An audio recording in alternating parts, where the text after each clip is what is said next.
Dalam nama Bapa dan Putra dan Roh Kudus. Amin. Allah yang penuh kasih, kami bersyukur bahwa kami selalu Kau ingatkan untuk berbuat baik. Tetapi juga harus cerdas di dalam menghayati kehidupan yang serba kompleks, serba tidak jelas ini.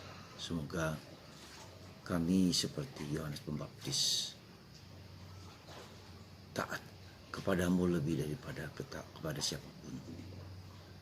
Kami mendengarkan suara hati kami untuk menanggalkan suara-suara suara-suara kejahatan dan niat-niat jahat yang muncul dalam diri kami. Terpujilah nama mungkin dan sepanjang segala masa. Amin. Para saudara, hari ini saya masih berada di sekitar Danau Toba. Ya, kami sejak minggu mengelilingi Danau Toba, sungguh-sungguh mengelilingi Danau Toba. Di pinggiran-pinggiran Danau Toba, sekarang berada di daerah yang kita sebut daerah Bakara, daerah tempat kelahiran Sisingamangaraja yang pertama sampai ke 11 dan 12 ya. Dan ke-12 ke-11 ya. Kemudian yang ke-12 ada di Baligi, daerah pahlawan bangsa Yahudi, bangsa Batak, cikal bakal kedikdayaan dan keperkasaan orang Batak.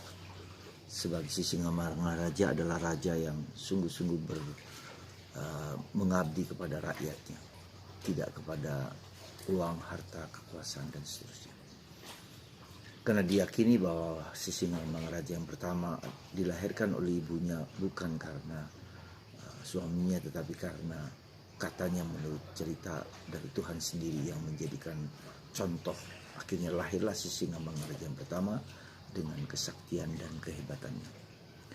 Saudaraku terkasih dalam Kristus, hari ini kita merayakan hari wafat kematian yang tragis dari Santo Yohanes Pembaptis. Yang kita menarik dan kita semua tahu bahwa Yohanes Pembaptis juga dilahirkan bukan karena suaminya, dalam tanda petik karena ketidakmampuan dan ketuaan dari orang tua dan suaminya, tetapi karena kuasa Allah bahwa terjadilah seorang yang bernama Yohanes Pembaptis sebagai tokoh pembaharu, ya, penentu dan penggerak bangsa Yahudi supaya kembali kepada Yahweh yang benar.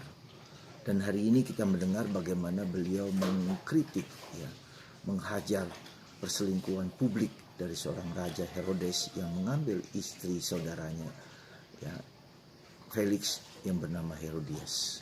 Kedua-duanya suka dan mau, sehingga mereka balas dendam ketika secara publik pula Yohanes Pembaptis mengkritik raja di depan umum karena perlakuan mereka yang tidak baik.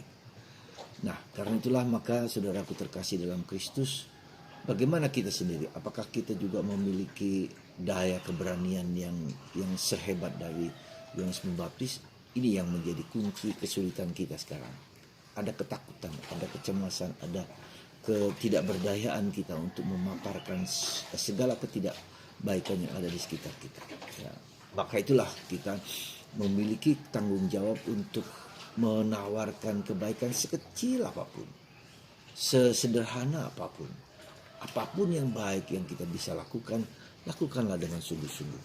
Dan apa yang jahat dalam diri kita, kita juga berusaha untuk mengatasi dan menguranginya. Nah, karena itulah kita bersandar kepada apa yang menjadi kemampuan yang ada pada kita, yaitu hati nurani. Hati nurani adalah melakukan yang baik, menghindari yang jahat. Sekali lagi, melakukan yang baik, menghindari yang jahat.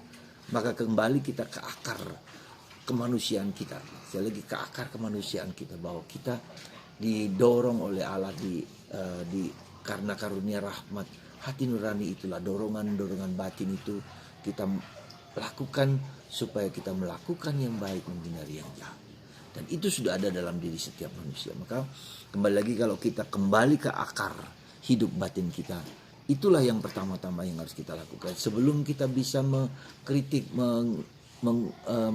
atau memperbaiki apa yang di luar, perbaikilah apa yang di dalam batin kita masing-masing. Itulah yang kita lakukan pertama-tama terutama. Dan untuk itu maka dibutuhkan atau langkah kedua yang sebetulnya langkah pertama, yaitu kesadaran, kepekaan dan ketajaman untuk mendengarkan suara hati kita. Kepekaan dan ketajaman untuk mendengarkan yang baik, yang baik, yang baik dalam batin kita, dalam pikiran kita, dalam kehendak kita. Jadi baik itu dalam pikiran kita, dalam hati kita, dalam kehendak kita, dalam cipta kita. Kita menciptakan segala sesuatu yang baik. Kita menciptakan masa depan kita. Kita menciptakan segala yang baik pada kita. Kita menciptakan segala yang indah di luar kita. Yang baik, yang indah, yang benar. Itu kita ciptakan karena kemampuan daya kita untuk memperbaiki. Lalu yang kedua adalah karena hati. Ya, roso, orang Jawa bilang roso, hati.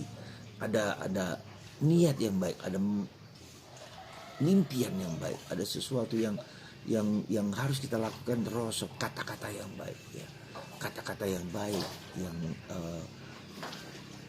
pikiran, mimpi yang baik, yang indah, ya. Lalu yang ketiga adalah kehendak, ya, karsa yang baik, ya.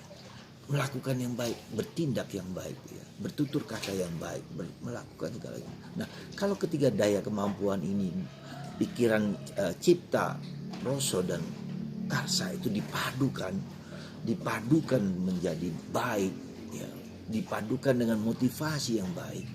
Tidak seperti Raja Herodes yang punya meskipun dia punya pikiran yang baik mendengarkan khotbah dari Yohanes, tetapi hatinya terombang-ambing. Jadi antara pikiran dan antara cipta, karsa dan rasa tidak nyatu, tidak sinkron. Dan inilah contoh bagi kita ketika orang tidak mengalami kedamaian, maka kedamaian terjadi. Coba kita perhatikan, kita cermati, pikiran kita seperti apa, perasaan kita seperti apa, hati kita seperti apa. Kalau itu baik, maka kita padukan dengan kehendak Tuhan, maka itu menjadi lebih baik. Semoga kita berani menyatukan segala daya-daya kemampuan kita sehingga tidak terjadi ketidakseimbangan, ketidakselarasan antara pikiran, perasaan dan kehendak. Semoga Tuhan lewat perantaran Santo Yohanes Pemandi kita semua diberi keselarasan, kedamaian. Seperti alam yang ada di sekitar saya itu.